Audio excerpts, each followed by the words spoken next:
नमस्कार दोस्तों, स्वागत है आपका इंस्पायरिंग बाबा यूट्यूब चैनल में। आज की यह कहानी आपको वह गंभीर विषय पे सोचने पर मजबूर कर देगी जो आपका जीवन और आपकी सोच बदल के रख देगी। तो आइए दोस्तों, प्रारंभ करते हैं। एक बार एक पेट शॉप का मालिक अपने दुकान के बाहर बोर्ड लगा रहा होता है, पपीज फॉर सेल। जब वह बोर्ड की आखिरी कील लगा रहा होता है तो अचानक उसे महसूस होता है कि नीचे से उसका ट्राउजर कोई खींच रहा है, मानो उसकी पैंट नीचे से खिसक रही हो। जब वह नीचे देखता है तो उसे स्कूल ड्रेस में एक छोटा सा प्यारा सा बच्चा दिखाई देता है। उस छोटे से प्यारे से बच्चे को देखकर वह इंसान प्यारी सी स्माइल देता है और पूछता है, हाँ नन्हे उस्ताद, क्या चाहिए आपको? बच्चा बोलता है, अंकल मुझे ना अंदर पपीज के साथ खेलना है, मुझे ना वह पपी खरीदने हैं, तो यह कितने रुपए के मिलेंगे?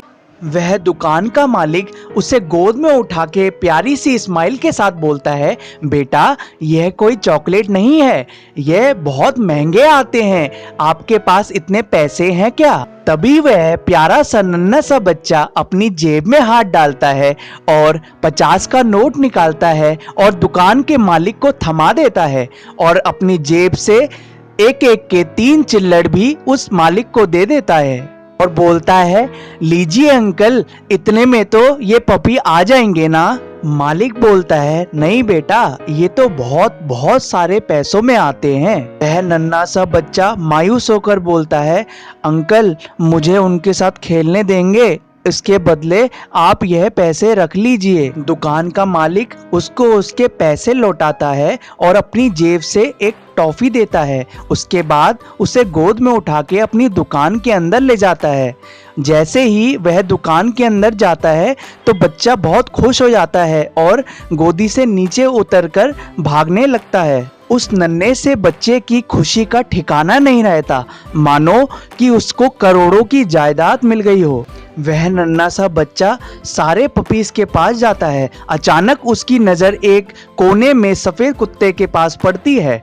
वह उसको देखकर बहुत खुश हो जाता है और बोलता है, अंकल मुझे ना वही कुत्ता चाहिए, मेरे को वही पपी खरीदना है, क्या आप मुझे बताओगे यह कितने का पपी है? उस सफ़ेद नन्हे से पपी को देखकर दुकान का मालिक उस बच्चे से बोलता है, बेटा ये ज़्यादा कीमती तो नहीं है, लेकिन तू इस पपी का करेगा क्या? क्योंकि ये तो भाग भी नहीं पाता, तू उसके साथ खेल नहीं पाएगा क्योंकि इसकी तो एक टांग ही नहीं है। उस दुकान के मालिक की बात सुनते ही बच्चा नीचे बैठ जाता है और अपने लेफ्ट पैर की टांग की पैंट को ऊपर करता है। जैसे ही वह पैंट ऊपर करता है तो मालिक आश्चर्यचकित हो जाता है कि मानो उसके पैरों के नीचे से जमीन खिसक गई हो। उस इंसान को अपनी आंखों पे यकीन नहीं होता। वह क्या देखता है कि उस बच्चे के पैर में स्टील्स की प्लेट लगी हैं। वह नन्हा सा प्यारा सा बालक बोलता है, देखा अंकल, मैं भी नहीं भाग पाता हूँ, इसीलिए मैं आपको बोल रहा था कि मुझे यही पपी चाहिए,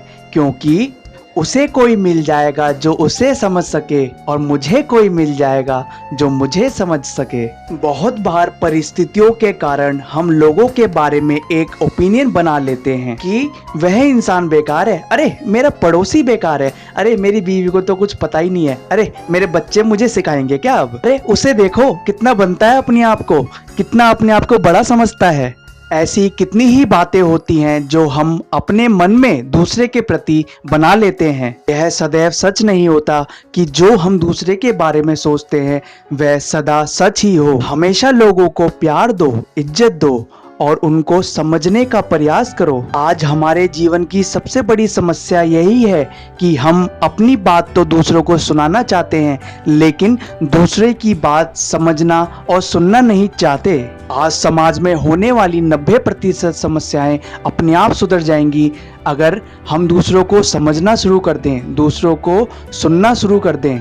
तो दोस्तों, आज से हम प्रण लें कि हम अपने को सुनाना नहीं, दूसरों को समझना सीखेंगे और अपने आसपास के वातावरण को रहने के लिए, जीने के लिए प्रतिकूल बनाएंगे। दोस्तों, अगर आपको यह कहानी पसंद आई हो तो इसे ज्यादा से ज्यादा अपने दोस्तों के साथ, परिवार वालों के साथ शेयर करें और हमारे चैनल को जरूर सब्सक्राइब करें। जिससे आपको और समाज को भरपूर लाभ मिल सके। आप अपने मूल्यवान कमेंट हमें नीचे लिखकर भेजें ताकि आने वाली वीडियो में हम सुधार कर सकें। धन्यवाद।